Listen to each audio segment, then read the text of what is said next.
Trace करून घ्यायची त्याच्यावर आणि कटिंग करून घ्यायची, म्हणजे एकसारखी सॅम्पल कस्टमरला मिळून जाते. असंच वेगवेगळे डिझाईन एका याच्यात काढून आपण मग याच्याखाली कार्बन ठेवून डिझाईन ट्रेस करू शकतो. याच्यासाठी आपण उत्तम कॅनव्हास वगैरे मिळतात ना, त्याच्यावर पण ही डिझाईन केल्या जाते. जाडा कापड असतो त्याच्यावर पण हे केल्या जाते. पण रेक्झिन कसं वॉशेबल असते ना, खाली वगैरे टाकायचं असते ना आपल्याला रांगोळ्या, तर रेक्झिन उत्तम आहे आणि म्हणजे व्यवस्थित चिपकल्या जाते त्याच्यावर, तर ते वापरायचं असतं. पण आपण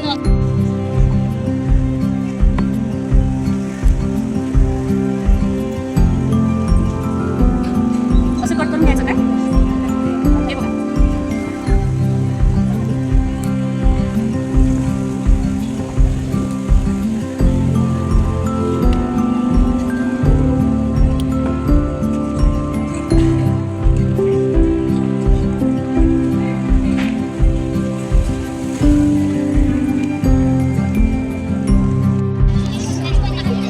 या वेगवेगळ्या रंगाच्या लोकरी आहेत, त्या मार्केटमध्ये मिळतात. आपल्याला मॅडम पहिले सांगितलेलं आहे.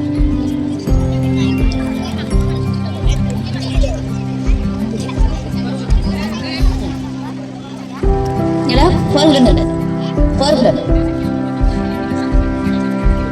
किलो मिलीमीटर असे खाली म्हणतात त्याला, असे बॉल करून घ्यायचे आपण, म्हणजे सोपं जाते आपल्याला डिझाईन करून.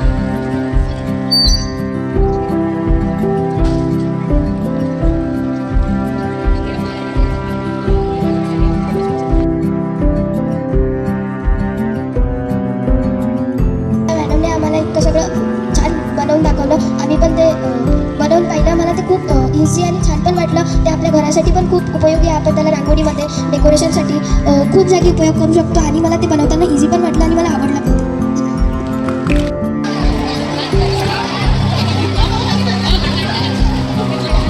आपल्याला आपल्या दैनंदिन जीवनात अतिशय महत्त्वाची माहिती त्यांनी सांगितली. कारण ह्या काळात आपल्याला प्रत्येक वेळेस आपल्याला शिक्षणाच्याच द्वारे उद्योग मिळेल असे काही ठरलेले नाही आहे, कोणाचे परिस्थितीनुसार किंवा कोणाच्या क्षमतेनुसार.